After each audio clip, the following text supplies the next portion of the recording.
Bien, pues buenas tardes y primero pues agradecer la invitación que me han hecho a estar aquí, es un placer y la verdad es que es verdad todo lo que ha dicho el director y hay problemas con los chavales, con los niños, las niñas y también con los niños pequeños. Y a mí me han llegado, yo los lunes me dedico a recibir gente y cada vez son padres de criaturas más jóvenes diciendo que no pueden con sus hijos y a lo mejor los hijos tienen 7 u 8 años. Yo siempre digo que si no pueden con un crío de 7 u 8 años, cuando llegue a los 14 o 15 años los van a matar, a los padres. Entonces, yo voy a dar una pequeña idea de cómo yo veo el tema de los menores. Yo siempre contemplo y digo lo mismo, yo no soy ni psicólogo, ni pedagogo, ni nada por el estilo. Yo soy juez de menores, yo juzgo a los menores que cometen delitos entre 14 y 18 años, pero al mismo tiempo soy padre y soy ciudadano. Yo ni soy psicólogo ni soy pedagogo.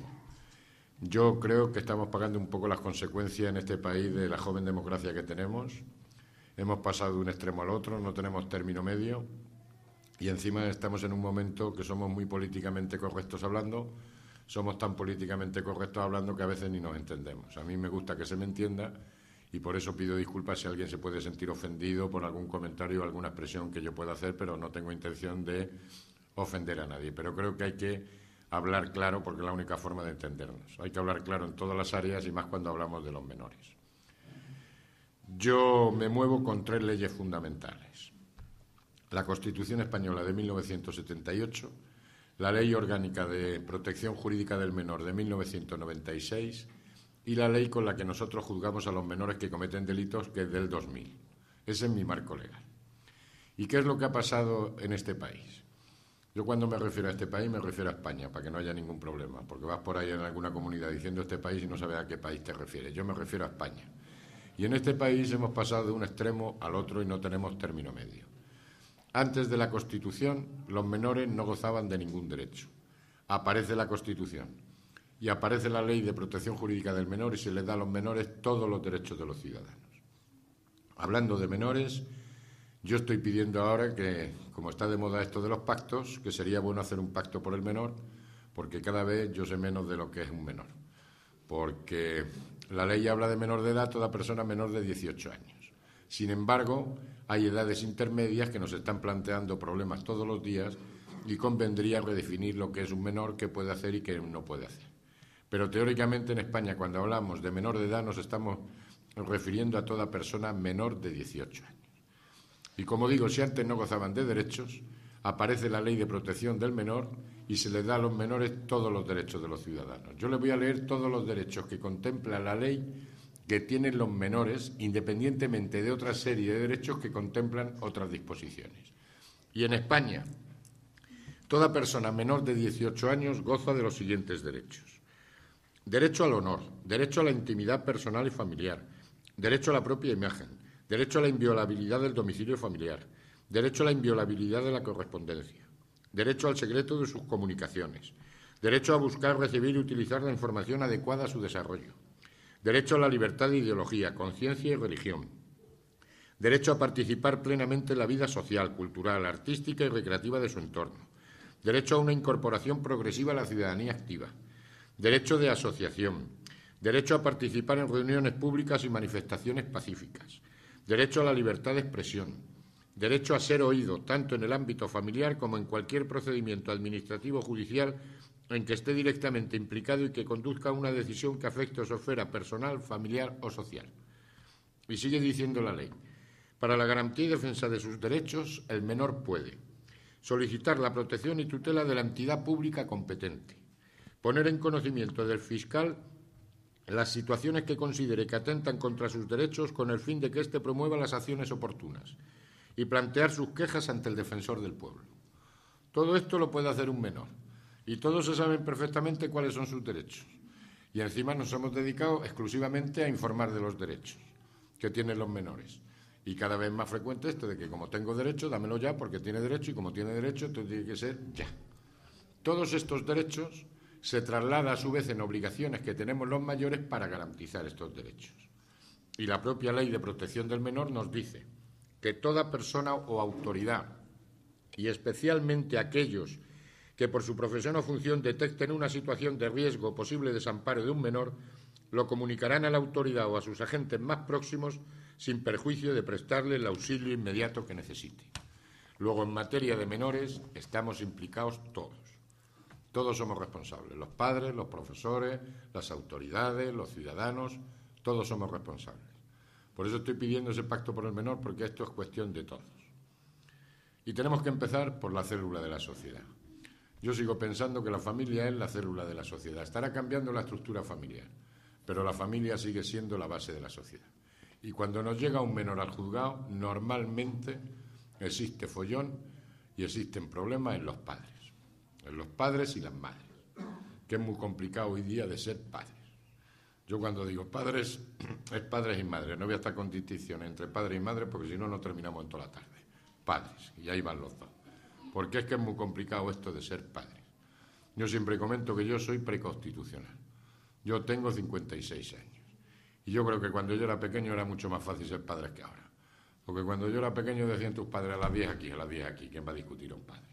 Pero claro, llegó la transición, llegó la democracia, llegó el estado del bienestar social y llegaron no todos, pero ciertos psicólogos y ciertos sociólogos y ciertos pedagogos y nos empezaron a decir que no se puede ejercer la paternidad así porque lo digo yo, que hay que dialogar, que hay que razonar, que hay que argumentar. Y como en este país no tenemos término medio, empezamos a razonar, a argumentar, a dialogar, a ser amigos de nuestros hijos y al final nos hemos convertido en colegas de nuestros hijos. Y yo siempre digo lo mismo, que yo ni soy amigo de mis hijos ni soy colega de mis hijos. Porque si yo me convierto en amigo de mis hijos, estoy dejando a mis hijos huérfanos y no es plan. Yo soy su padre y punto. Para lo bueno y para lo malo. Pero yo no soy ni amigo ni colega de mis hijos. Yo siempre pongo el mismo ejemplo que hemos pasado de un extremo al otro. Y pido disculpas si alguien lo ha visto en ese vídeo que me ha complicado la vida, pero si no digo lo que dice el vídeo, parece que no estaba aquí, tengo que decir lo que dice el vídeo. Cuando yo era pequeño, a las 3 de la tarde, con 4 o 5 años, delante de un plato de sopa. Mis padres, niño, cómete la sopa. Y el niño que soy yo dice que no se come la sopa. Pescozón al canto y te comen la sopa. Si no te comen la sopa, te meriendan la sopa. Y si no te meriendan la sopa, te cenan la sopa, pero a las 10 la sopa está tomada. Llega el padre postconstitucional, que soy yo. Porque yo como persona soy preconstitucional, pero como padre soy postconstitucional. De estos que te estudias todos los manuales de psicología, sociología evolutiva del comportamiento y demás, y le dices al niño, que es mi hijo, tómate la sopa. Y el niño dice que no se come la sopa. Mira, niño, yo creo que te debes de comer la sopa, porque si no te comes la sopa podríamos entrar en un periodo de anorexia perjudicial para tu salud. Yo creo que te debes de comer la sopa, no obstante tú decides. Pues claro, ni se come la sopa, ni se merienda la sopa, ni se cena la sopa. Entre otras cosas, como los padres somos nosotros, cogemos la sopa, la tiramos a la basura y le hacemos al niño un par de filetes con patatas fritas. Pues ni este es el bueno, ni este es el bueno, el término medio, por aquí no tenemos término medio. Hemos pasado de a las 10 en casa porque lo dice él, a las 2 de la mañana sale de casa porque lo dice el otro. Total, que hemos pasado de ser esclavos de nuestros padres a ser esclavos de nuestros hijos. Pues ni este es el bueno, ni este es el bueno, el término medio, pero no tenemos término medio. ¿Qué es lo que ha pasado? Que no ha interesado transmitir 2 artículos que están en vigor y que nos están planteando problemas todos los días, que son el famoso artículo 154 y 155 del Código Civil. El artículo 154 del Código Civil dice: los hijos no emancipados están bajo la potestad del padre y de la madre. La patria potestad se ejercerá siempre en beneficio de los hijos, de acuerdo con su personalidad, y comprende los siguientes deberes y facultades de los padres: velar por ellos, tenerlos en su compañía, alimentarlos, educarlos y procurarles una formación integral, representarlos y administrar sus bienes. Los padres podrán, en el ejercicio de su potestad, recabar el auxilio de la autoridad. Y ahora viene el famoso artículo del cachete. Ese artículo que antes, digo antes, hace un par de años, hasta hace un par de años existía, pero hace un par de años lo quitaron. Este artículo decía: los padres podrán también corregir razonable y moderadamente a los hijos. Pero como hemos llegado al absurdo, bajo mi opinión, en este país, de confundir un cachete con un maltrato, pues el legislador, con esa sabiduría que le caracteriza, ha suprimido este artículo. ¿Y cómo queda la cosa? La cosa queda en que los padres deberán educar a sus hijos sin atentar contra la integridad física o psíquica. Pues que me digan a mí cómo se hace eso. Porque si yo le doy un cachete, un maltrato, No digamos si el niño tiene la mala suerte que se da con el lavabo en la barbilla, 60 días de prisión y 1 año y pico de alejamiento. Y si le digo al niño no, a lo mejor se trauma el niño, porque los niños se trauman si les dicen no. Entonces, si es el mismo expresidente del gobierno que decía que educar es interferir y que no se debe de interferir, así le va, así le va. Yo le pregunto a los asesores del legislador cómo podemos evitar que un niño de 3 años meta los dedos en el enchufe, porque hay 2 posibilidades. Una, cuando vaya a meter los dedos, pupa nene, no se hace, y a la tercera no te lo hace. O la otra, cuando vaya a meter los dedos en el enchufe, decirle, niño, no introduzca los dedos en el enchufe porque puede originar un cortocircuito de consecuencias irremediables. Claro, cuando tú te pones a razonar con el niño, se está electrocutado el niño. Luego, ¿cómo podemos evitar que un niño de 3 años meta los dedos en el enchufe sin causarle un maltrato o un trauma? Y así están las cosas, que cada vez más frecuente, no me toques que te denuncio, no entres en mi cuarto que te denuncio, no me registres mis papeles que te denuncio, no me toques el disco duro del ordenador que te denuncio. Yo estoy pidiendo la modificación del artículo 154, porque cada vez están los padres más despistados. Dicen que los hijos te dan muchas satisfacciones. Pues te paras a pensar y aún no viví. Hoy día tener un niño es un no vivir. Porque si te quedas embarazado como Dios manda o mandaba a Dios, te enteras de que está embarazado la segunda o la tercera falta. Total. Que te pega 5 o 6 meses en la que no hace nada más que darle vueltas a la cabeza, no te puedes tomar ni una copa, ni fumarte un cigarro, nada más que paseitos ligeros, continuos, y dándole vueltas a la cabeza a ver cómo va a venir la criatura. Lo primero que hacemos nada más llegar la criatura a este mundo es a ver si están todas las piezas en su sitio. Eso es lo primero que hacemos. Y aunque todas las piezas estén en su sitio, a ver qué nos dice el pediatra de guardia. Y aunque el pediatra de guardia nos diga que todo está bien y que todas las piezas están en su sitio, lo primero que hacemos nada más llegar a casa es encender la luz, apagar la luz, hacer así, a ver si gira la cabecilla el niño, a ver si no la gira. No digamos las primeras semanas, a ver si me coge, me engancha, si no me engancha es que no me coge, si no me coge es que no me ha enganchado, si llora es que no me ha cogido y no me ha enganchado, y si no llora estará vivo, respirará, no respirará, pues estás que no vive. No digamos después las primeras semanas que llevas al niño a la guardería, pues todos los mocos se los lleva el niño, continuamente los viajes a urgencia, Urbasona, Piretal, Dalsi y vuelta a empezar. Pues no digamos después el niño que se empieza a andar con 1 año, pero empieza a andar con 1 año, pues todos a correr detrás del niño, hasta lo atamos con correillas y tal para que no se nos caigan a la piscina, se nos caigan a la playa. Llega el niño y tiene 7 años, pues un día te viene escalabrado, el otro te viene con el bolígrafo que le ha metido el colega en el ojo, el otro la piernecilla rota. Llegan los 14 años y quiere una moto y dale bola con la moto y cómprame la moto, le compro la moto, no le compro la moto, llevará casco, no llevará casco, con quién irá, cómo vendrá, a qué hora llegará, pues estás con el alma en vilo todo el día. Llegan los 18 años, ya no quiere el niño la moto, ahora quiere el coche. Cómprame un coche, sácame el carnet de conducir, déjame el coche. Le dejo el coche, no le dejo el coche, se me echa novia, me utilizará el coche. Que no vive. Ya parece que el hombre se va de casa, estudia, trabaja, se va de casa, se iban de casa a los 30. Los que se han ido vuelven y ya no se casan, se unen, tienes un niño, te enseñan los niños, te quedas con los nietos y se separa el niño. Total. Que niños pequeños, problemas pequeños. Niños grandes, problemas grandes. Y niños más grandes, problemas más grandes. Te quitas el problema cuando te mueres, pero dicen que da mucha satisfacción. Yo por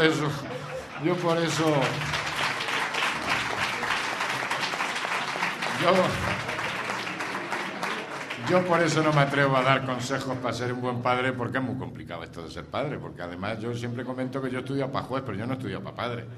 Y aparte de eso, nosotros queremos más a nuestros padres cuando somos padres, y valoramos más a nuestros padres cuando somos padres. Yo, gracias a Dios, mis hijos no me valoran y tampoco tengo yo especial interés en que me valoren de forma inmediata. Por lo tanto, no sé yo si he sido un padre o un buen padre o un mal padre. Por eso no doy consejos para ser un buen padre. Lo que sí doy son los consejos para formar un delincuente, que es un decálogo que está basado en experiencia de la policía. Yo no tengo la propiedad intelectual de este decálogo, pero sí lo estoy diciendo hace muchísimos años y cada vez estoy más convencido de que tienen razón. Son los consejos que damos a los padres para formar un pequeño delincuente en casa. Estos consejos son los siguientes. Comience desde la infancia dando a su hijo todo lo que le pida. Así crecerá convencido de que el mundo entero le pertenece. No le dé ninguna educación espiritual. Espere que alcance la mayoría de edad para que pueda decidir libremente. Cuando diga palabrotas, ríaselas. Esto le animará a hacer más cosas graciosas. No le regañe nunca ni le diga está mal algo de lo que hace. Podría crearle complejos de culpabilidad.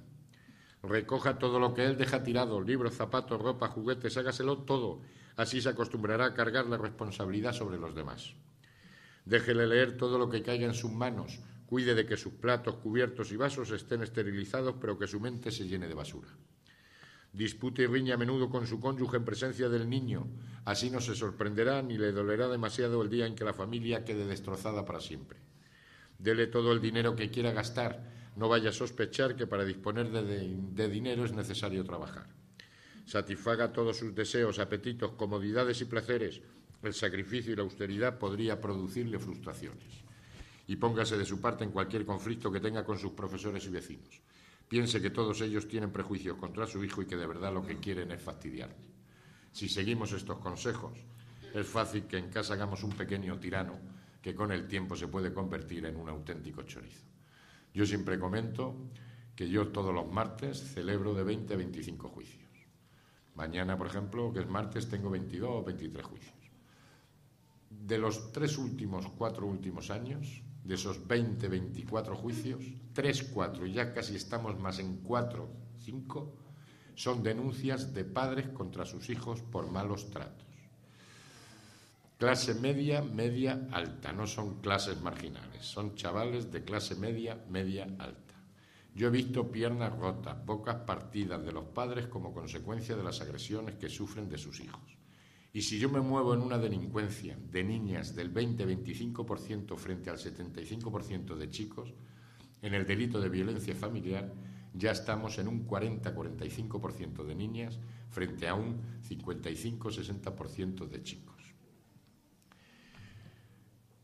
Y siempre digo lo mismo que yo tengo problemas con mis hijos, porque lo tenemos todos. Y yo siempre comento que yo, que soy juez de menores, que tengo un buen sueldo, bueno, tenía un buen sueldo, porque ya con esto de los recortes y la historia, he estado felizmente casado con mi mujer 30 años y medio. No se me conoce ninguna drogadicción salvo la nicotina y algún cubatilla que me gusta tomarme de vez en cuando o pierde el Barça. Pues, y tengo una buena situación social, cultural y demás. Y tengo problemas con mis 2 hijos, uno ya que tiene 26 y la otra que tiene 20. ¿Qué no problemas puede tener una persona que esté en peor situación económica, profesional, matrimonial, laboral, social, cultural? Todos los que tenemos hijos tenemos problemas. Y todos los que tenemos hijos menores somos población de riesgo, porque es muy complicado esto de ser padre. Y lo mismo que yo tengo problemas con mis hijos, estamos detectando, no por esa razón, sino porque todos tenemos problemas entre malos tratos también y problemas entre padres e hijos adoptados. Y empezamos a tener también problemas serios, también de malos tratos, y hay que crear a profesionales que ayuden a esos padres, a esos hijos, entre padres e hijos adoptados internacionalmente. A veces con el problema de distintas razas, orígenes y demás, que cuando llega la adolescencia pueden plantear serios problemas en esa relación de padres e hijos. No por la relación de adopción, sino porque todos tenemos problemas, pero tienen cierta especialidad. ¿Qué es lo que ha pasado? Lo que ha pasado, entre otras cosas, en este país es que siempre hablamos de un extremo, pero no hablamos del otro. Y no ha interesado transmitir el artículo 155 del Código Civil. El artículo 155 del Código Civil dice: los hijos deben obedecer a sus padres mientras permanezcan bajo su potestad y respetarles siempre.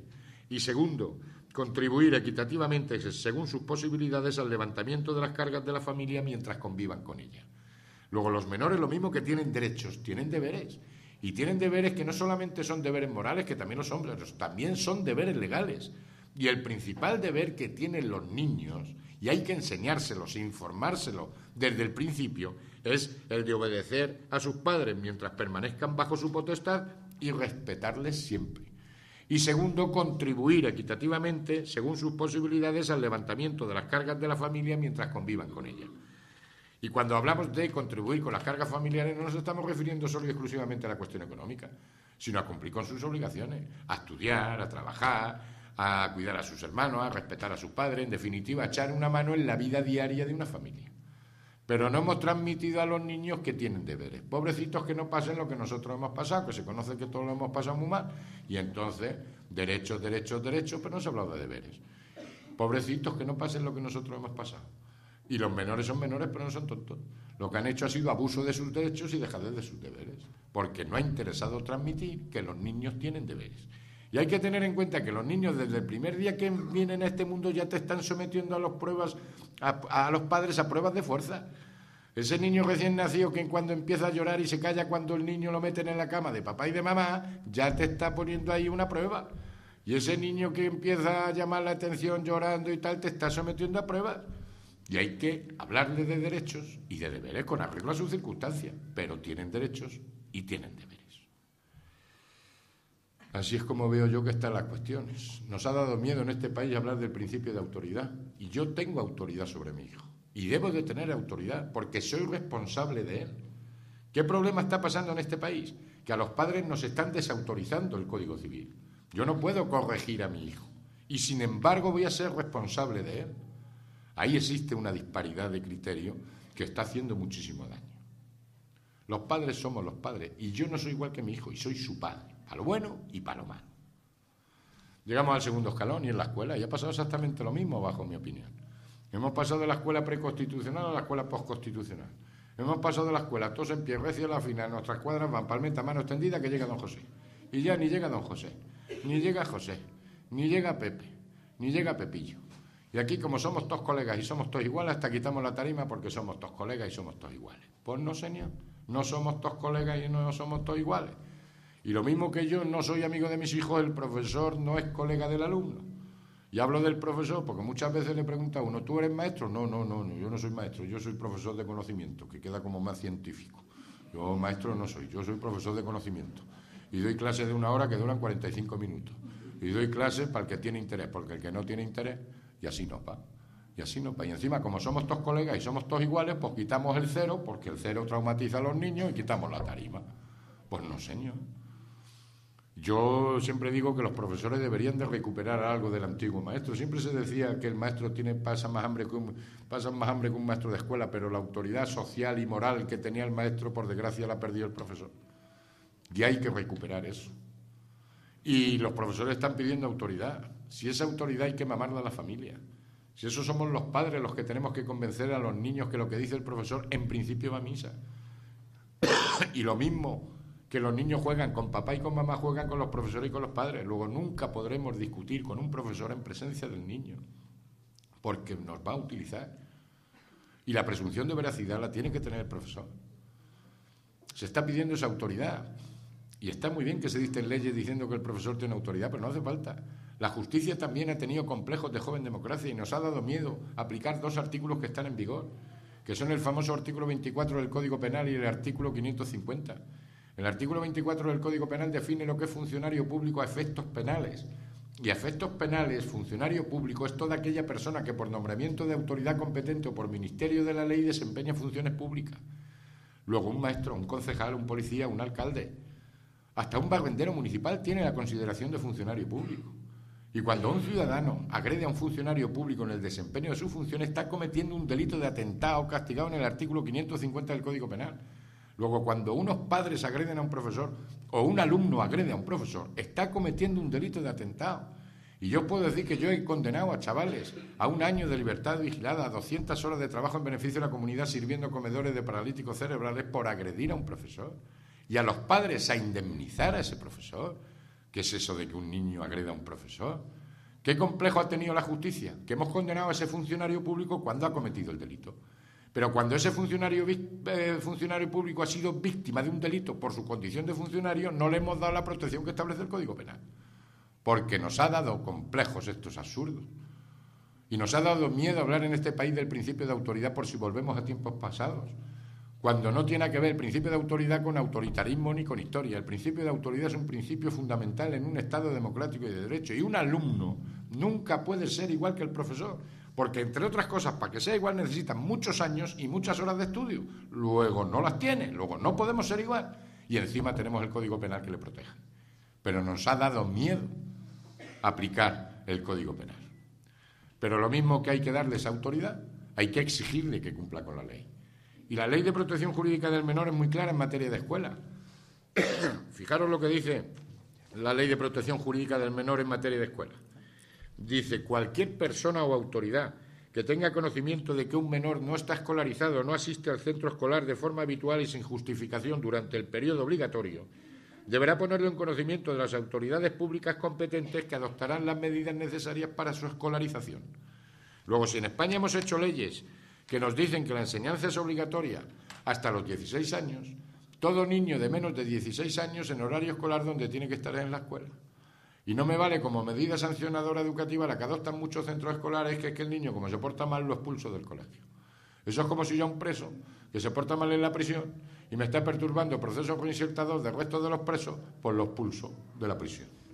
O es que la escuela es agradable. La escuela toda la vida ha sido un tostón. Ya pueden decir los psicólogos y las estas que la escuela es un tostón y es muy dura. Pero los niños donde tienen que estar es en la escuela. Y ahí estamos implicados todos. Esos padres que incumplen con el artículo 154 del Código Civil, esos padres que fomentan que sus hijos no vayan a la escuela. Yo, desde luego, lo digo aquí en Andalucía, en Extremadura, yo si yo gobernase, yo les quitaría el PER, les quitaría el PAR, les quitaría la ayuda familiar, les quitaría vivir del cuento, que aquí hay muchos que viven del cuento. Si tú no cumples con tu obligación de llevar a tu hijo a la escuela, porque va a cumplir la sociedad contigo. Luego, los niños en la escuela, y ahí están los padres, esos centros escolares que expulsan, que no expulsen, esos policías que hacen cuando ven a un chaval de 13 o 14 años en horario escolar fuera del colegio, esos empresarios que están ganando dinero a costa de los niños que se escapan del colegio. Estamos implicados todos. Los niños donde tienen que estar en la escuela. Y yo lo que digo, que lo mismo que la justicia ha incorporado a sus equipos psicólogos, educadores, trabajadores sociales que nos permiten conocer las circunstancias de cada uno de los chavales que vamos a juzgar, ¿por qué no los centros escolares no incorporan ese tipo de profesionales para que conozcan las circunstancias de cada uno de los chavales que están estudiando? Porque hay chavales que aguantan 6 horas estudiando para sacarse el graduado escolar, sentados en un pupitre. Bien. Pero ¿cuántos chavales hay que es que no aguantan más de 2 horas o 3 horas porque es que ni quieren, ni pueden, ni valen, ni les da la gana? Yo lo que digo es que esos chavales no se han expulsado del colegio, sino que esos chavales, después de esas 3 horas, sigan trabajando en el colegio con estos profesionales. Y segundo, ¿por qué no pueden recibir formación con ingenieros, con albañiles, con electricistas, con carpinteros, con zapateros? De tal manera que esa gente, que está 6 horas estudiando los ríos de lo que estudian o lo que estudian ahora en la ESO, con sus 6 horas se saque su graduado escolar.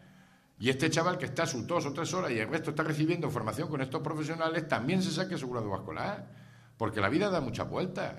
A lo mejor este chaval resulta que después se queda de peón albañil y este llega a ser un ingeniero aeronáutico. Pero ¿por qué tienen que estar todos los chavales con 14 y 15 años estudiando todos para ingeniero aeronáutico? Si la vida da muchas vueltas. Pero los niños donde tienen que estar es en la escuela. Es muy triste, pero yo el año pasado condené a 21 chavales a aprender a leer. Si no saben ni hablar, si es que les interrogan en el juicio y te contestan, si es que parece que ladran en vez de hablar.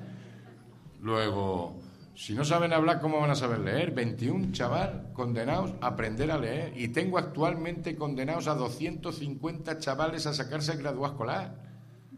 Y es triste cuando la enseñanza es obligatoria. Mi teoría es muy sencilla. Aquí parece que todo el mundo el que prospera en este país es que tenía vocación académica de pequeño. No, aquí los niños estudian porque se les obliga a estudiar. Y mi teoría es muy sencilla. O estudias por lo civil o estudias por lo criminal. Pero tú te vas a sacar el graduado escolar. Vaya si te lo vas a sacar.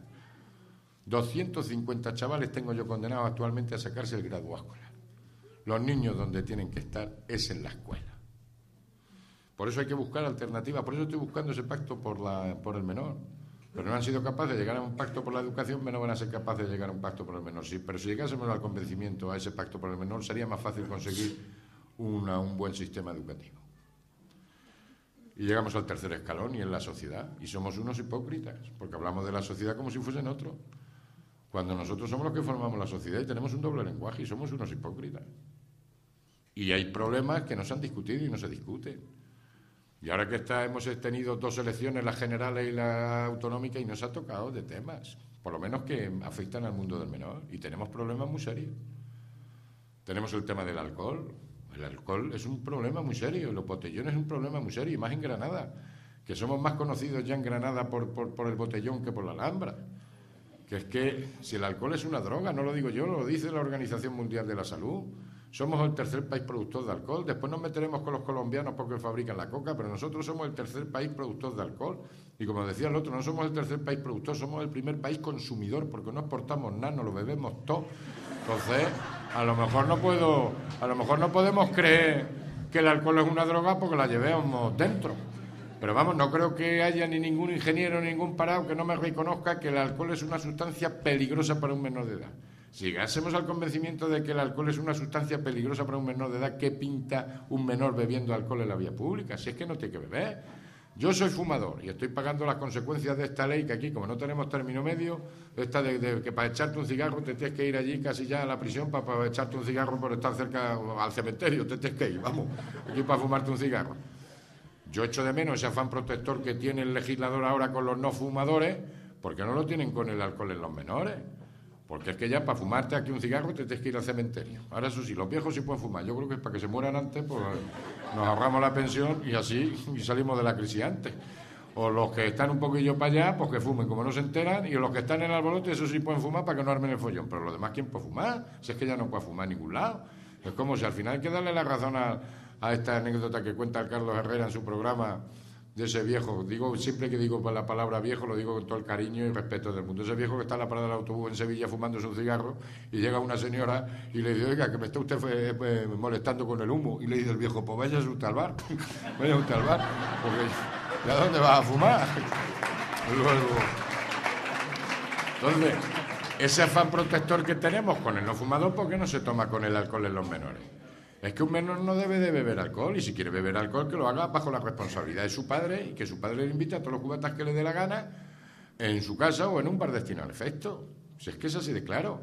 Esto es lo del botellón no es una vergüenza, y yo lo vengo diciendo hace muchos años. Hace 4 años tuvimos, no sé si os acordáis, el Día de la Primavera, que ahora se conoce que con esto de la democracia hay que celebrar el Día de la Primavera. Pues hace 4 años tuvimos 80.000 borrachos en Granada.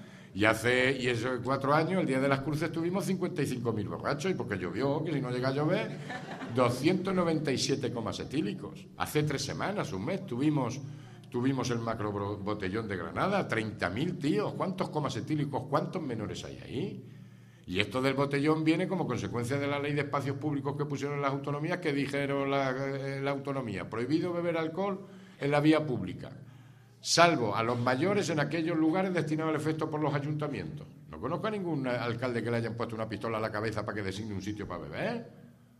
Luego lo mismo que se puso, se quita y no se bebe en la calle. Y se beban los bares como toda la vida se ha bebido. Es que hay que socializarlo. Toda la vida nos hemos socializado y no hay que... Es que beben menos, mejor. Si es que estamos creando borrachos de fin de semana que después empiezan a tener problemas de alcoholismo. Está el resto de las drogas que están ahí. Si es la hipocresía, no hace falta irse a los polígonos a comprar drogas ni cosas de esas. Si tenéis ahí por la calle Puentezuelas y demás en Granada que te venden la semilla de la marihuana. Si cuando lo compras, como no tiene el principio activo, te dan un sobrecito cerrado, llegas a tu casa, lo echas en la maceta, abres el sobrecito, lo echas en la maceta, le echas agua y ya empieza a salir la planta. Ya tiene el principio activo, pero cuando lo has comprado, no tiene el principio activo. Y en esas mismas tiendas, y lo vengo diciendo hace muchos años, se venden piruletas de marihuana, que le llaman a los niños piruletas de las buenas, a €1. Malo si tiene marihuana, y también malo si no la tiene, porque el niño se cree que se está tomando un piruletazo de marihuana y que no le pasa. Y te cuestan a €1, piruletas que se están vendiendo a criaturas de 11 y 12 años. Las tiendas tipo Herbolario cerca de Puentezuela y de toda esa zona. Y en esas mismas tiendas, ahora ya baja el consumo, pero en otoño y en invierno se dispara el consumo, porque te lo puedes comprar en la misma tienda de los monguis, que sabéis lo que son los monguis, ¿no? No, pues soy buena gente, no soy chorizo. Pues los monguis, que te la compran en la misma tienda, son una especie de tortas tipo pizza, que cuando llega a zonas húmedas, los meten en el baño, en los jardines, en zonas húmedas, empiezan a salir unas cositas negras. Esas cositas negras son las setas alucinógenas. Y eso se vende. Si no, de falta irse por ahí. Si con que vayáis a la calle Puentezuela y todo se lo encontráis. Tenemos una droga que nos está haciendo mucho daño en los jóvenes, en los menores, que es el juego. Tenemos mucho menor ludópata. Pero no solamente de la Play, sino de las máquinas. Y ahora un problema muy serio con el Internet. Si el otro día el partido, si tenéis que ver esta noche el fútbol o mañana el Manchester o el Chelsea con el Barça o el qué, cualquier programa deportivo de radio os dicen unas páginas donde se pueden apostar, y ya empezamos a tener problemas de padres que empiezan a quejarse de que las cuentas corrientes están bajando por las apuestas que hacen sus hijos por vía de Internet. Tenemos un problema muy serio de droga, que son las nuevas tecnologías. Yo ahora mismo estoy recomendando que sería bueno que lo mismo que han hecho teléfonos para personas mayores, que tienen limitadas las funciones con letras muy grandes y demás, ¿por qué no hacen teléfonos para niños? Porque es que somos tontos. Ahora va a llegar las comuniones, regalo estrella, los móviles de última generación. Y encima somos tan tontos que los móviles buenos para los para los niños y los móviles que dejan los niños para el padre y la madre. Si es que somos tontos. Los móviles buenos tienen que ser para los padres. Pues ya veréis cómo las comuniones, los regalos estrellas, los móviles de última generación. Es como lo de la tele y lo del internet y tal. Si es que un menor no tiene que tener televisión en su cuarto. Y si quiere tener un ordenador, tiene que ser un ordenador tonto de cortar, pegar y guardar como y punto. El internet, donde tiene que estar en el salón de la casa. Problema que tenemos, que además los móviles de última generación tienen internet. ¿Y qué problema tenemos? Que es que los niños ya no ven, cada vez ven menos la televisión por la televisión, la ven por internet. Problemas que nos están planteando, dos problemas muy serios. Uno, esto es una droga, esto y el internet. Y estamos detectando muchos temas de drogadicción cuando los padres se dan cuenta que se está gastando mucho dinero en el uso del móvil o del internet o del móvil, del ordenador, se empieza a limitar el uso y entonces los niños empiezan con respuestas agresivas. Sencillamente es drogadicción, esto es una droga. Si es que les castigas o les limitas el móvil y les das el mono, si es que tienen hasta el mono, si es que tienen el síndrome de abstinencia. Y lo mismo pasa con el internet. Y segundo problema, instrumento para la comisión de hechos delictivos. Esto es un delito, por eso digo que sería bueno hacer las advertencias. Primero, de hacer móviles para niños, ir dándole funciones en función de la edad. Y segundo, hacer un manual de los peligros que esto entraña, de drogadicción y de la posible comisión de hechos delictivos que pueden cometer los menores y las consecuencias para los padres. Porque es otro delito típico de clase media. Y yo por eso entiendo que los colegios prohíban el uso de los móviles. Y me estoy refiriendo a grabación de imágenes colgándolos por Bluetooth. O grabación de imágenes colgándolo por internet. Y fijaros la idea que tienen los niños. Los niños se está violando su intimidad cuando unos padres entran a la habitación del niño y empiezan a registrar los cajones, a mirar los armarios. Eso es violar su intimidad. Pero cuando ellos mismos están grabando imágenes de un colega o de una amiga o de una chica humillada, vejada, maltratada y la cuelgan por Bluetooth o por internet, consideran que eso no es atentar contra la intimidad. Y son delitos muy serios contra el honor y la intimidad. Así están las cosas. Yo por eso entiendo que los colegios prohíban el uso de los móviles, porque después veremos las consecuencias. No me meto con la televisión porque es vergonzoso. Están creando una juventud, no están reflejando una juventud. Y aquí hace falta ese pacto por el menor, porque estamos perdiendo el norte. Y se están produciendo muchas violaciones de los derechos de los menores todos los días en programas y series de televisión. Llegamos a la otra ley. Y llegamos a la ley por la cual vamos a juzgar a los menores que cometen hechos delictivos. Esos menores que se les habla de derechos y no de deberes. Y nosotros juzgamos a los chavales que cometen delitos entre 14 y 18 años. La ventaja de la democracia es que los jueces no hacemos las leyes, las hacen los políticos, las hacen las cortes. Ley buena, responsabilidad de las cortes. Ley mala, responsabilidad de las cortes. Los jueces no hacemos las leyes. Los jueces aplicamos la ley, pero no las hacemos. Y estamos ante una ley que es buena. Lo que pasa es que se ha transmitido por profesionales de la información que a lo mejor ni se han leído la ley de menores. Pero cuando se produce un caso tan llamativo como puede ser el de Marta del Castillo o el de tal, parece que esta ley no vale para nada y que tal. No. Estamos ante una ley buena, lo que pasa es que tienen fallos como tienen todas las leyes. Nosotros juzgamos a chavales que cometen delito entre 14 y 18 años, con un procedimiento que cumple todas las garantías constitucionales, para imponerle una sanción, que pague lo que ha hecho, que repare lo que ha hecho. Porque cuando un menor comete un delito no solamente lo comete contra la víctima, también lo comete contra la sociedad. Que pague y repare lo que ha hecho, siempre dirigido a la reinserción. Todo el mundo habla de reinserción, hasta la justicia de adultos habla de reinserción. Pero es muy difícil hacer una política reinsertadora en la justicia de adultos. Y entre otras cosas por la masificación. Tenemos actualmente del orden de 77.000 presos. Teníamos 80, pero como ha habido una modificación de los delitos de tráfico de drogas, han salido unos cuantos. Tenemos 77.000 presos. Y desde luego, como apruebe el gobierno la ley esta que dice que todos los políticos que se han llevado dinero hay que meterlos en prisión, no vamos a tener cárceles para meter a tantos chorizos en prisión. Y es muy difícil hacer una política reinsertadora por la masificación. Pero en materia de menores es el norte. Vamos a sancionar para reinsertar. Yo entiendo que un individuo está reinsertado en la sociedad en el momento en que vive en sociedad y no altera la paz social. Pero ¿cómo voy a saber si un individuo está reinsertado si no lo tengo en sociedad? ¿Y cómo voy a reinsertar a un individuo si nunca está insertado? ¿O cómo voy a reeducar a un individuo si nunca está educado? Lo tendré que sancionar para en su caso insertar y en su caso reinsertar. siempre en interés del menor. ¿Y qué es el interés del menor? Darle satisfacción de sus derechos exigiéndole sus deberes. Por eso es tan importante hablar de derechos y de deberes. Las leyes no se explican bien. Y, por ejemplo, ahora el Partido Popular está proponiendo bajar la edad a 12 y 13 años. No se explican bien las leyes. ¿Cómo está la situación legal actual?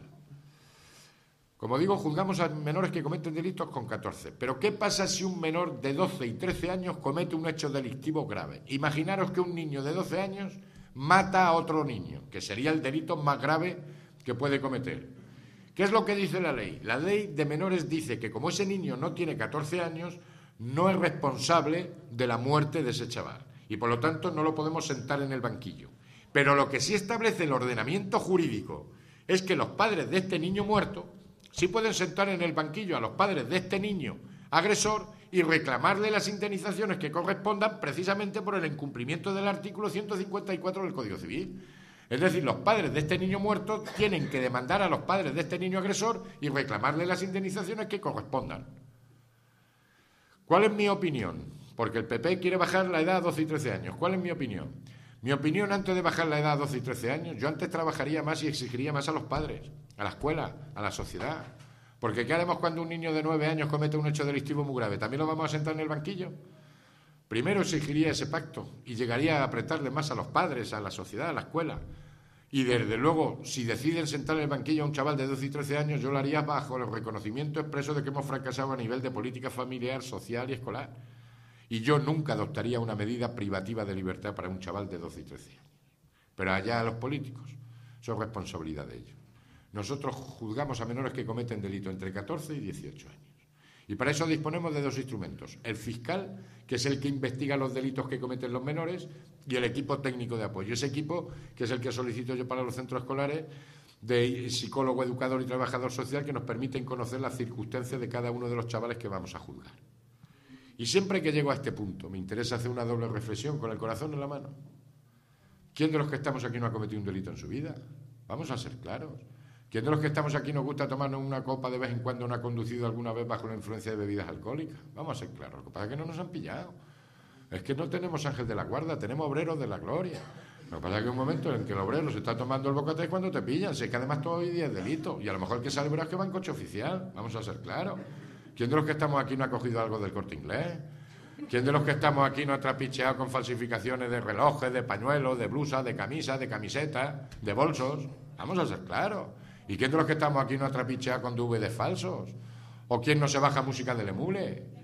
¿Y quién de los que estamos aquí no intenta defraudar a Hacienda? Vamos a ser claros, porque el 20% de esto es dinero negro. Luego, ¿qué pasa? Que el 80% de los chavales que yo juzgo cometen delitos, pues no son delincuentes. Si es que hoy día para cometer un delito no hace falta salir a la calle y tener mala suerte, porque es que hoy día esto es delito. Luego, el 80% de los chavales que yo juzgo cometen delitos, pues no son delincuentes. Y luego hay un 20% que tiene el perfil de delincuente. Cuando tú conoces a un chaval que tiene el perfil de delincuente, siempre tiene una historia. Vamos a averiguar qué historia tiene, porque a lo mejor yo tengo esa historia y soy más delincuente que la persona que voy a juzgar. Y segunda reflexión. Es fácil, es muy doloroso, pero es fácil. Todos sabemos, los que estamos aquí presentes, cómo reaccionaríamos si nos matan a nuestro hijo o a nuestra hija. Todos nos sentimos un poco los padres de Marta del Castillo, los padres de Marilú. Es fácil, pero todos sabemos ponernos cómo reaccionaríamos si nos matan a nuestro hijo o a nuestra hija. Pero sería bueno también saber cómo reaccionaríamos nosotros si somos los padres del niño autor.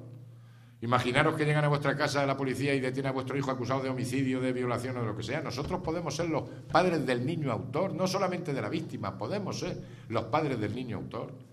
Imaginaros el caso que tuvimos aquí en Granada hace 4 o 5 años de ese chaval de 15 años que le pegó 2 tiros a su madre. Ese hombre que estaba encerrando a su hijo de 15 años por la mañana y por la tarde estaba enterrando a su mujer. Que al cabo de unos días llegó un amigo del padre y le dijo al padre: oye, ¿vas a ir a ver a tu hijo al centro de menores? ¿Cómo no voy a ir si es mi hijo? ¿Cómo queremos que la sociedad trate a nuestro hijo que no hemos sabido, no hemos querido, no hemos podido educarlo? Nosotros podemos ser los padres del niño autor. Si no es tan difícil cometer un hecho delictivo grave hoy día, no es tan difícil. En base a eso vamos a aplicar a la ley de menores y vamos a juzgar al menor. Se ha transmitido a los chavales que como es menor no les pasa nada, que la ley de menores es muy blanda. Mentira. Se dice que a los menores no se les puede detener. Mentira. Se dice que a los menores no se les pueden poner esposas. Mentira. Y un menor puede estar detenido 24 horas por la policía, más 24 horas por el fiscal, más 24 horas por el juez. Y el juez incluso puede acordar una prórroga de otras 48 horas para ver qué hace con ese menor. Y si hay que poner esposas, se ponen esposas. Y por desgracia, no digo todos los días, pero muchas veces tenemos que detener, estar 72 horas y hay que poner esposas. Y se ponen y no pasa nada. ¿Qué medidas son las que nosotros adoptamos con los menores? Tenemos 3 tipos de medidas. Vamos a encerrar al menor. En España, cuando se pide justicia, es encerrar al menor. Que caiga todo el peso de la ley. Vamos a encerrar al menor. Y tenemos 4 tipos de internamiento. Internamiento en centro cerrado. Internamiento en centro semiabierto. Internamiento en centro abierto. E internamiento terapéutico. Internamiento en centro cerrado. No son colegios. Son talego puro y duro. Y arquitectónicamente no tienen nada que envidiarle a la prisión de Albolote. Y hablo de la prisión de Albolote, que la conozco perfectamente porque muchas veces soy juez de vigilancia penitenciaria, he ido mucho, voy mucho y tendré que ir mucho. Y arquitectónicamente los centros que tenemos de menores desde el 2000 no tienen nada que envidiarle por fuera de la prisión de Albolote. Medidas de seguridad todas las que queráis. Tiene hasta circuito cerrado de televisión el taller del cuarto oscuro de fotografía. Eso de que los niños se escapan de los centros es mentira. Y nos cuesta en Andalucía un chaval privado de libertad de 42 a 44.000 pesetas diarias. Por cada chaval que tenemos encerrado tenemos 2 o 3 profesionales, aparte de todas las medidas de seguridad. Yo siempre comento que la gente se cree que yo nada más que condeno a los chavales a aprender a leer o a limpiar el botellón. Para que os hagáis una idea, yo llevo juzgados aquí como juez de menores de Granada desde el 88. Yo soy juez desde el 80, pero juez de menores desde el 88. Desde el 88 yo llevo juzgados 35 asesinatos o homicidios. Llevo juzgados del orden de 98 violaciones. Y llevaré juzgados del orden de 16.000 a 17.000 chavales.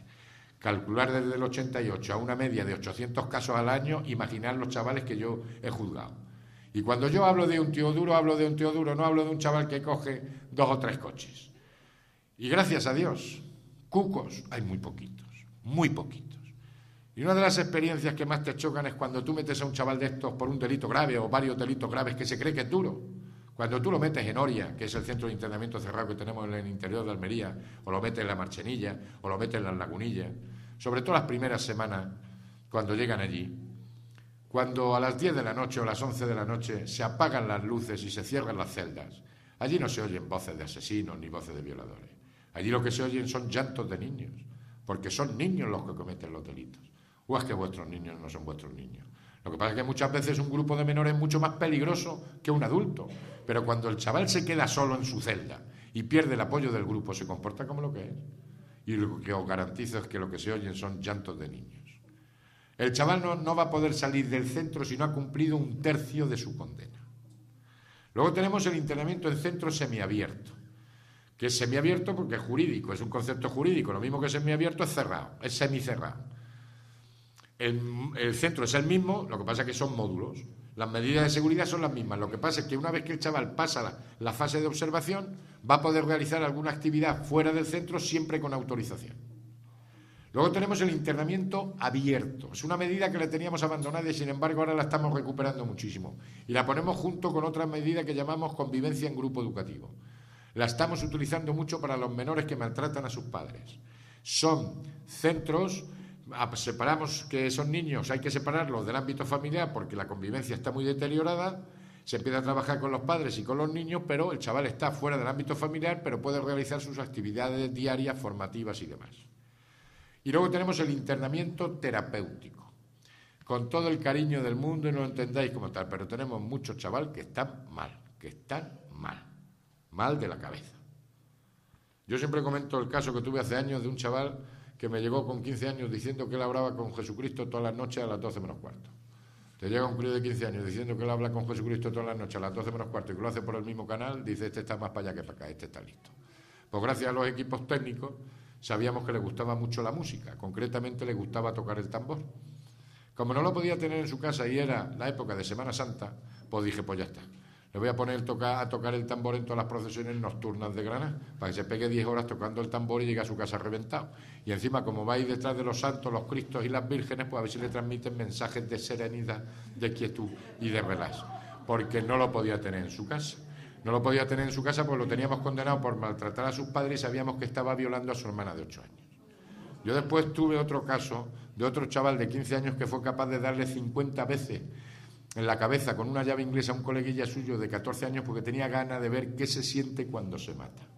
Tenemos mucho niño mal, pero tenemos mucho niño que se está volviendo loco, por el inicio a muy temprana edad de policonsumo de sustancias. Yo controlo. Cuando oigáis a un chaval decir yo controlo, no digo que tenga el problema, pero lo puedo tener.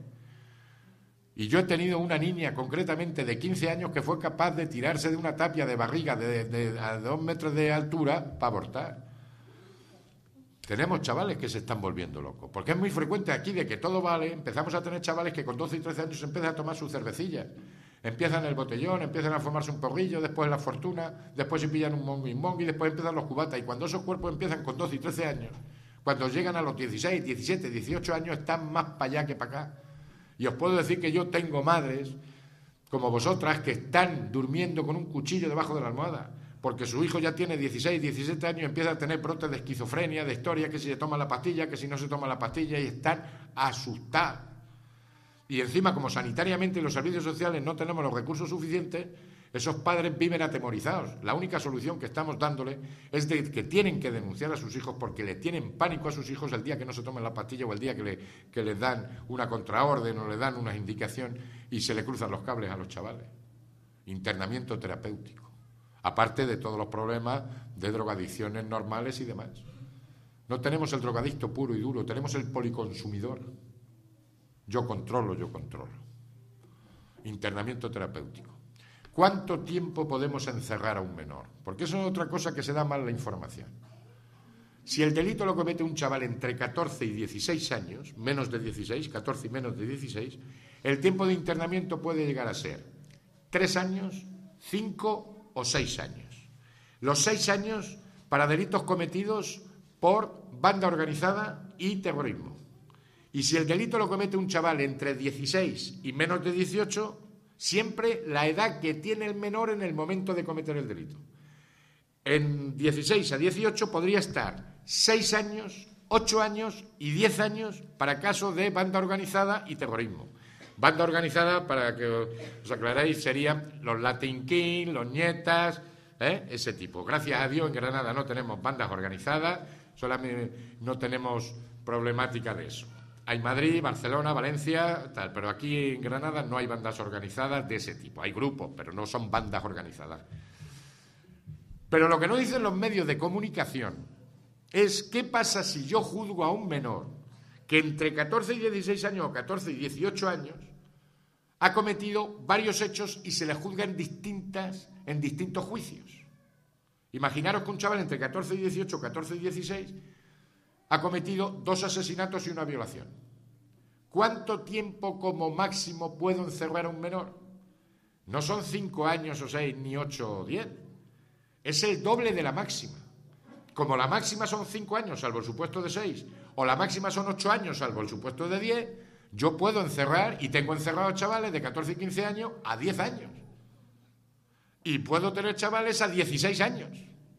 Pero eso no dicen los medios de comunicación ni los políticos. Y encima, cuando yo decreto el internamiento en centro cerrado y el chaval cumple 21 años, se va a prisión, se va al bolote. Y en algunos casos, incluso con 18 años, lo puedo mandar al bolote. Luego, no es verdad que los niños a los 5 años se van a su casa. No es verdad.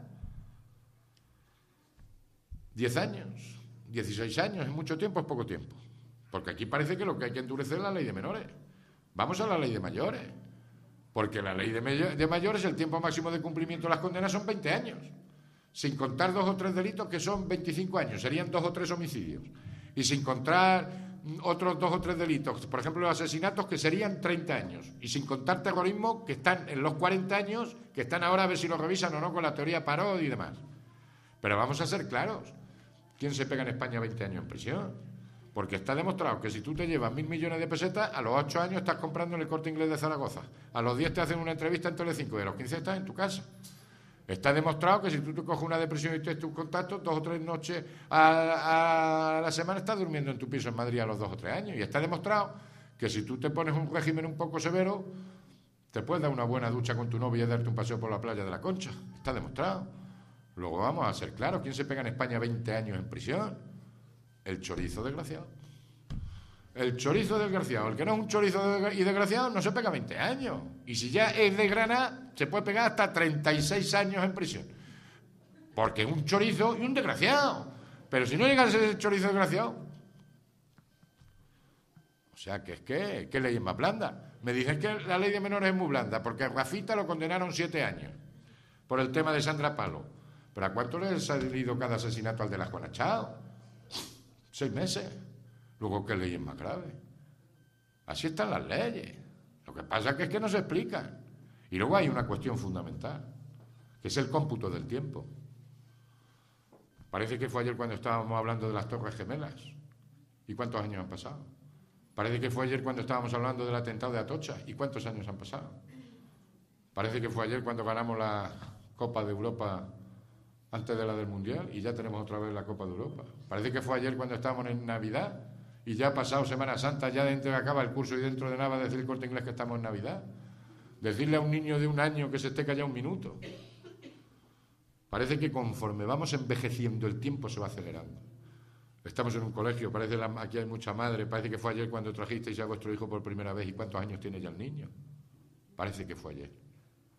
Cuando yo privo de libertad a un chaval de 14, 15 años, a 5 años, a 10 años de internamiento, le estoy privando de libertad al 30, al 40, al 50% de su vida con su cómputo del tiempo, no con mi cómputo del tiempo. Luego no es tan blanda la ley de menores.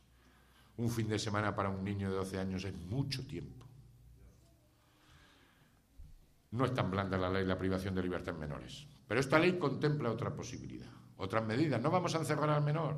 Sabemos el delito que ha cometido y quién ha cometido el delito.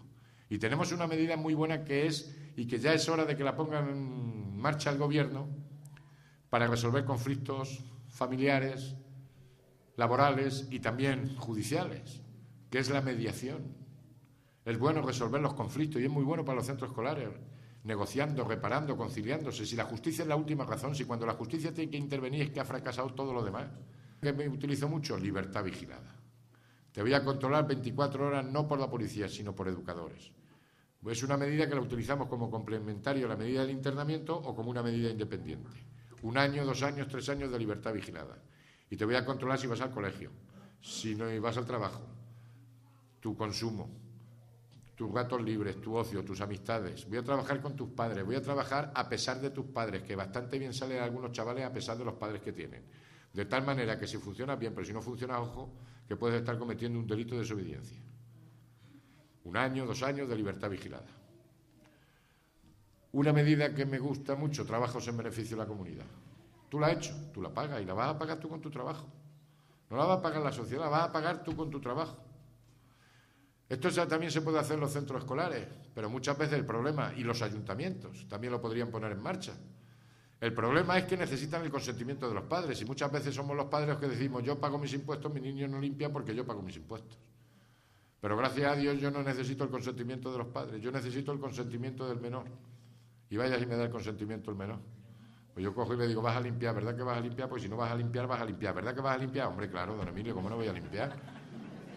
Unos compañeros le llaman reforzamiento coercitivo y yo le llamo chantaje judicial. O limpias o limpia. Lo que queráis. Y aquí en Granada hemos sido pioneros y le tengo que dar las gracias a la sociedad granadina porque hemos sido los pioneros en toda España y seguimos siendo los que más medidas de trabajo en beneficio de la comunidad dictamos. Esos menores que les gusta la juerga nocturna, el cachondeo, el botellón, ¿te gusta la juerga y cometes hechos delictivos y tal? 200 horas limpiar el botellón. 200 horas por el delito más grave. ¿Que son 2 delitos? Pues 400 horas. Y te va a levantar todos los sábados a las 6:30 de la mañana y me va a estar limpiando el botellón de 7 a 10. Y como cada fin de semana son 6 horas y te he condenado 200 horas, imaginad los fines de semana que me va a estar limpiando el botellón. ¿Te gustan las motos? ¿Te gusta robar motos y hacer tonterías con las motos y tal? 200 horas con los tetraplégicos. Te vas a ir a trauma y vas a estar todos los fines de semana y fiestas de guardar 3 horitas, 4 horitas estando en el hospital con los chavales o con las personas que se han quedado en una silla de ruedas. ¿Te gustan los viejos? Pues vas a estar paseando viejos. ¿Te gusta meterte con los indigentes, con los vagabundos? Vas a estar sirviendo comedores a los indigentes. ¿Eres una niña que sabes coger cositas? ¿Sabes coger cositas? De Zara y demás, ¿sabes empaquetar? Yo utilizo mucho las medidas de temporada. Llega la época de Navidad, pues venga, 200 horas empaquetando juguetes para los niños pobres.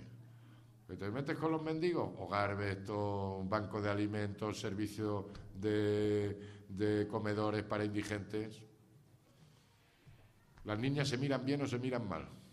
Si se miran bien, una vez tuve un juicio que me llegó una de aquí del pueblo de al lado. Es que me ha mirado mal, me dijo, ¿qué pollas miras, que me infló? Es que la había mirado mal. Pues ya tengo una medida que son 50 horas limpiando espejos, para que ella esté 50 horas analizando su propia mirada. ¿Tú la has hecho? Vas a pagar y vas a estar 50 horas mirándote lo que queráis. Colaboración ciudadana. Si aquí no hace falta tantos recursos, lo que hace falta es tener un poco de buena voluntad, coordinación y ya está. Siempre teniendo un poco la proporción entre el delito que ha cometido, las circunstancias personales y el delito que ha cometido. Cruz Roja, Cáritas. Nosotros tenemos actualmente siempre tengo del orden de 600 a 800 chavales cumpliendo ese tipo de medidas.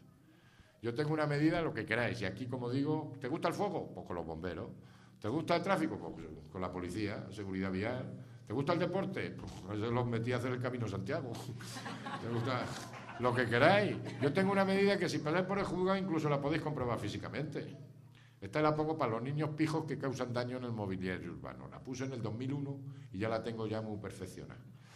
Esta, además, así con eso demuestro que no hay ningún problema, que dicen las ministras, que hacen falta convenios, no hace falta tanto convenio ni tanta burocracia, lo que hace falta es manos a la obra. Esta se la puse a un chaval en el 2001 que le dijo a sus padres que dejaba los estudios con 16 años porque quería ser monitor de esquí. Claro, los monitores de esquí son los que más ligan, porque empiezan a venir las madrileñas, las sevillanas y tal, que los que más ligan son los monitores de esquí. Entonces este quería ser monitor de esquí. Los padres decían, tú primero estudia, que ya hablaremos de monitor de esquí, pero ya en septiembre ya tenía que ser seleccionador nacional de todos los monitores de esquí de Sierra Nevada. Y empezó a sacudirle a los padres. A sacudirle. Los padres decían, primero, no, que tengo derecho y todo tiene que ser ya. Ya los padres desesperados con partes de lesiones. Y además, chicos de clase media muy alta. Los padres desesperados, pero unas palizas que le sacudía al padre y a la madre, porque tenía que ser monitor de esquí.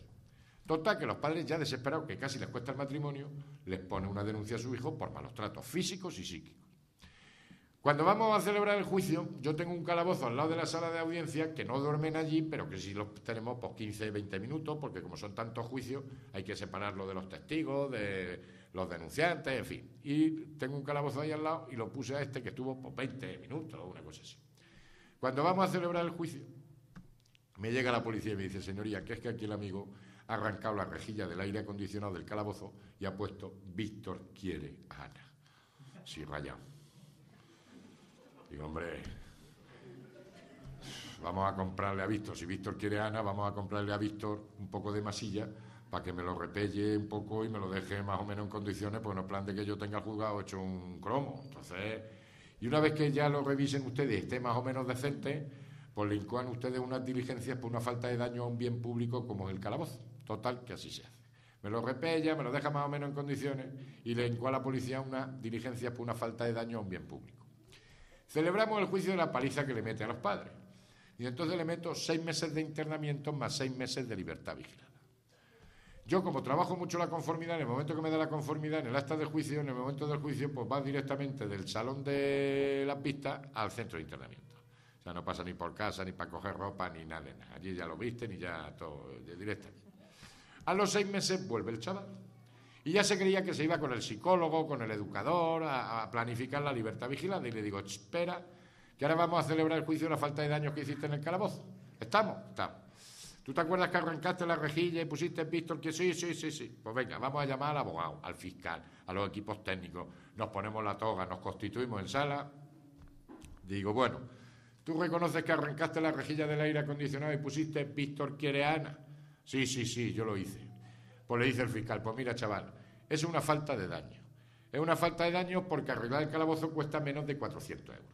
Si llega a costar más de 400 euros, estaríamos hablando de un delito de daños. ¿Tú reconoces que lo has hecho? Sí. Pues le dice el fiscal, pues aquí se paga con 50 horas de trabajo en beneficio de la comunidad. ¿Estás conforme? Conforme. Señor letrado, ¿conforme? Conforme. Sentencia, 50 horas de trabajo en beneficio de la comunidad. Y digo, pues mira, vamos a emplear en la limpieza de la fachada de juzgado las 50 horas. ¿Estás conforme? Conforme. Señor letrado, conforme. Sentencia firme. 50 horas a limpiarme la fachada de juzgado. El problema de la fachada de mi juzgado, no sé si la conocéis alguno, es una fachada de estas de puro arte moderna. De estas que son muy bonitas, de estas chapas, oxidadas, de este grosor, que cuando llueve pues se queda color plata y color fuente, tipo muy bonita, tipo fuente Neptuno, en fin, muy bonita y muy moderna. El problema está que con la sabiduría que caracteriza a los ingenieros arquitectos de la Junta de Andalucía, en mi chapa nunca llueve. Y como nunca llueve, pues nunca se queda color plata, ni color fuente, ni nada de nada. Y nunca llueve porque con esa sabiduría que caracteriza a los ingenieros arquitectos de la Junta de Andalucía, nunca puede llover. Y nunca puede llover porque me han puesto la chapa retranqueada. Entonces, nunca puede llover. Y entonces nunca se queda ni bonito, ni chata. Y como mi juzgado está justo enfrente de la Comercial Neptuno, zona de ocio de los menores, sobre todo en el 2001, 2002, pues ahora ya ha bajado mucho, pero pues graffiti viene en los 120, 130 metros que tengo de esquina de tal. Y tiene la cosa narices que yo, que me condeno a los chavales a limpiar el botellón, tenga la fachada de mi juzgado hecha un cromo. Por eso lo condené a limpiarme la fachada de juzgado. Pero cuando vamos a ejecutar la sentencia, pues le pregunto a los ingenieros arquitectos cómo se limpia la chapa de la fachada de juzgado. Y con esa sabiduría que les caracteriza me dicen, esto tiene muy mala folla. Digo, ¿y esto por qué tiene mala folla? Dice, esto tiene muy mala folla porque la única forma de limpiar la chapa es con ácido. Digo, a ver si le voy a dar ácido al niño. Va a estar trabajando el niño, va a tener un accidente el niño, se va a averiar el niño y encima me voy a encontrar yo con una denuncia de los padres del niño contra el juez porque se haya averiado el niño. Ya estaba yo a punto de abandonar la idea cuando vino la idea genial. No vamos a utilizar ácido ni productos artificiales. Le vamos a dar productos naturales. 2 buenos guantes y una buena lija. Y me va a estar lijando la chapa de la fachada de juzgado durante 50 horas. Pues ya tengo condenado siempre a un pelotón de mantenimiento para lijarme la chapa de la fachada de juzgado. Ahora tengo a dos que el abogado me quiso liar porque pintaron un graffiti y me quería convencer el abogado que la habían pintado en una pared. No se dio cuenta el abogado que la pared era del siglo XIII. Entonces, claro, la cosa cambia. Entonces, estos van a estar 100 horitas lijándome la chapa de la fachada del juzgado. Y ya llevamos los calabozos, en fin, ya estamos muy perfeccionados.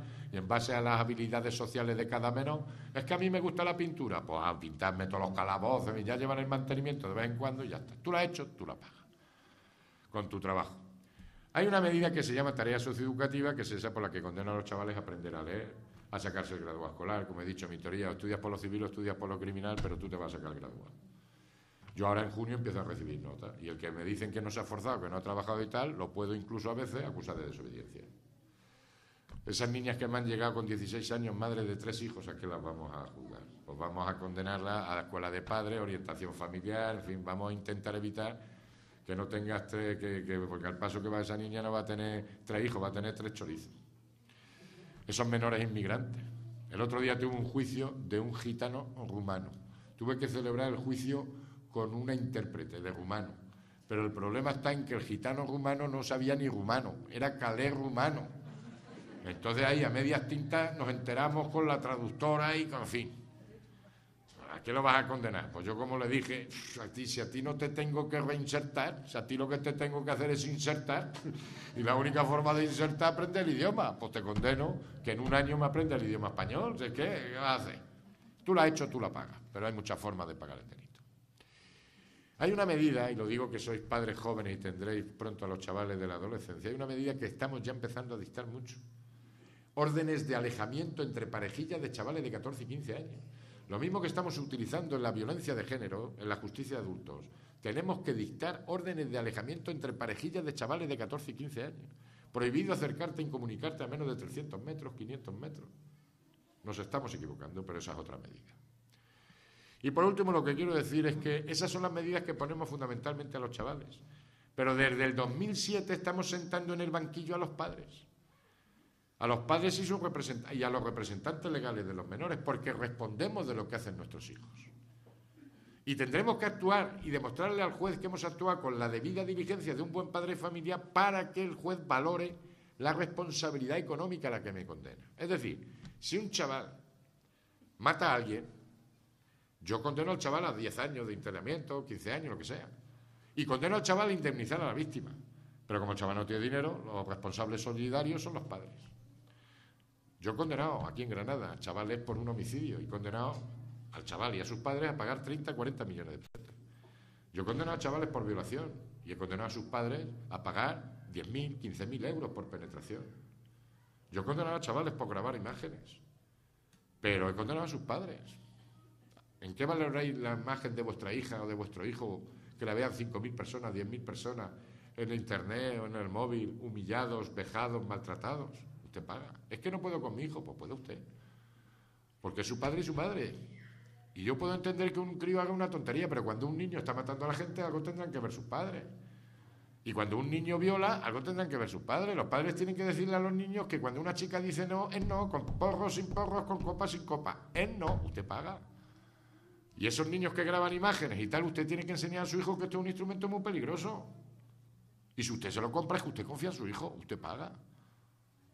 Y si su hijo de 14, 15 años tiene un ordenador en su casa y tiene internet y tiene acceso libre y manda, usted paga, porque usted tiene que demostrar que actúa con la debida diligencia de un buen padre de familia. Y cuando esos delitos se cometen dentro del ámbito familiar, estamos sentando en el banquillo a los representantes legales del centro escolar. Porque hay que indemnizar a la víctima. ¿Y a quién sentamos? A los padres y al centro escolar. Y cuando esos menores dependen de la comunidad autónoma, estamos sentando en el banquillo a los representantes legales de la comunidad autónoma. Y para que os hagáis una idea, el año pasado, gracias a Dios, no tuvimos ningún hecho grave en Granada, pero condenamos a los padres granadinos en su conjunto por un importe de 300.000 euros, por las consecuencias económicas de los delitos que cometen los niños. Y a la comunidad autónoma la condenamos por un importe de 40.000 euros. Centros escolares pocos, pero porque se tapa mucho. Así están las cosas. Yo mi consejo a los padres, que sean padres, que hay que saber decir que no, con cariño, con respeto, pero que sean padres. No somos los amigos de nuestros hijos. ¿Qué problema además tenemos? Que la ley nos está desautorizando. Yo no puedo corregir, pero sin embargo me está exigiendo muchísima responsabilidad. Porque yo yo respondo de lo que hace mi hijo. Entonces hay que saber decir que no, con cariño, con respeto, ejercer de padre, con sentido común y formarse en todo lo que se pueda. Y luego un consejo que doy a los padres es que se hagan un buen seguro de responsabilidad. Porque aseguramos a los perros, las macetas, pues no aseguramos a los niños. A los maestros, que sean maestros. Que recuperen algo del antiguo maestro, que luchen contra el fracaso escolar, contra el absentismo escolar, que luchen a veces contra la administración y que resuelvan los conflictos propios de su competencia y los que no sean de su competencia. Si hay que denunciar, hay que denunciar. Y que se hagan también un buen seguro de responsabilidad civil, porque son población de riesgo, porque el profesor cuando está con el alumno es guardador de hecho y responde. Y como sociedad no seamos hipócritas, porque somos unos hipócritas. Y por eso estoy pidiendo ese pacto. A mí, por ejemplo, me preocupa mucho las relaciones sexuales de los jóvenes. Y me parece una barbaridad que el Código Penal autorice a una cría o un crío que con 13 años pueda mantener relaciones sexuales. Me parece una auténtica barbaridad. Yo creo que ha llegado ya el momento de cambiar ese artículo. Yo, desde luego, como padre de niña que tengo, yo elevaría la edad. Pero vamos, sin ningún problema. Y yo fijaría la edad, yo creo que para consentir relaciones sexuales, yo fijaría la edad de los 30 a 35 años. Yo creo que es una edad adecuada en la que la niña ya es consciente de lo que... Yo fijaría la edad en 14 años. ¿Por qué 14 años? La elevaría más, pero bueno, hay que ser moderno y demócrata y demás. Yo fijaría la edad en 14 años. ¿Por qué 14 años? Porque es la edad más baja en la que el juez puede dispensar para contraer matrimonio. Pero fijaros las contradicciones y barbaridades que tenemos en este país. Por eso me fastidia que en todas estas elecciones y tal no se hable de estos temas. Una chica de 12 años se puede comprar las pastillas del día después y sin embargo no puede consentir relaciones sexuales. Una chica de 13 años puede consentir relaciones sexuales y sin embargo no puede ser acusada de un delito porque no tiene 14 años.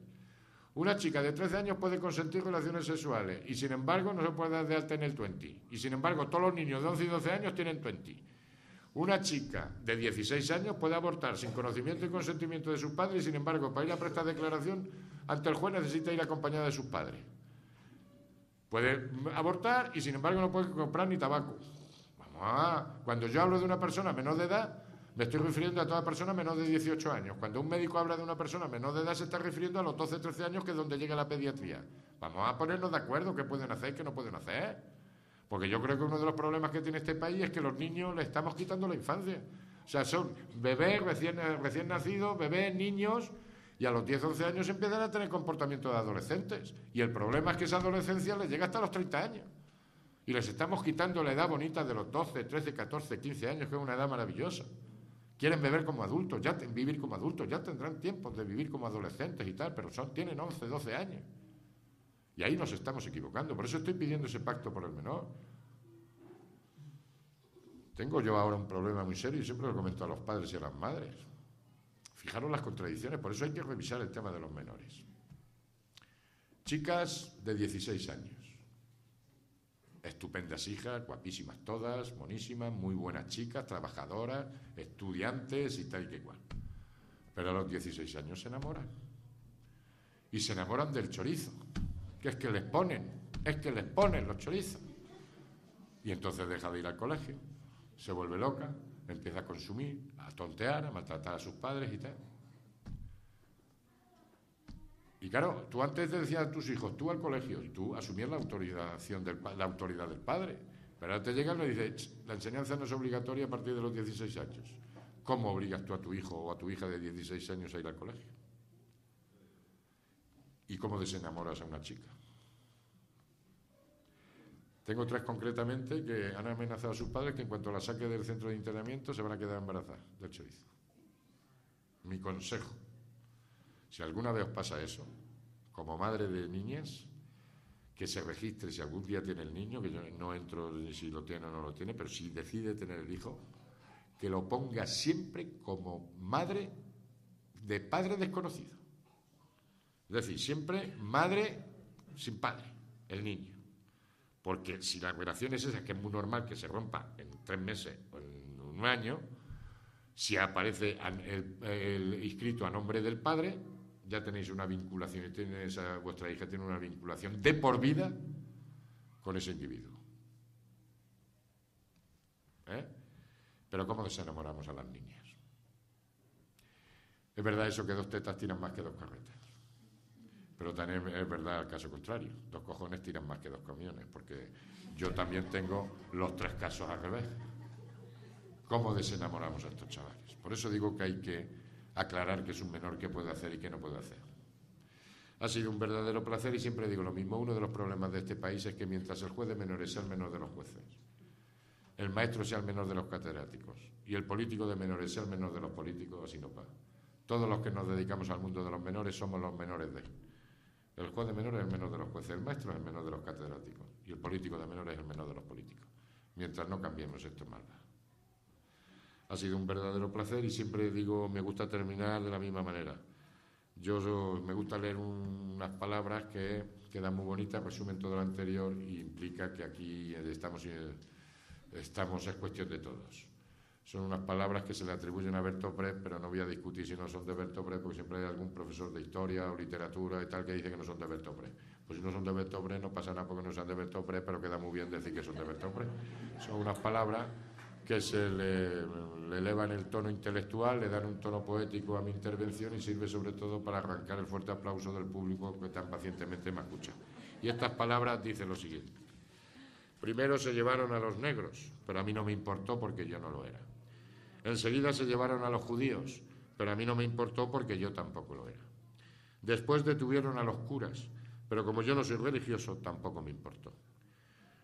Luego apresaron a unos comunistas, pero como yo no soy comunista, tampoco me importó. Ahora me llevan a mí, pero ya es tarde. Muchas gracias.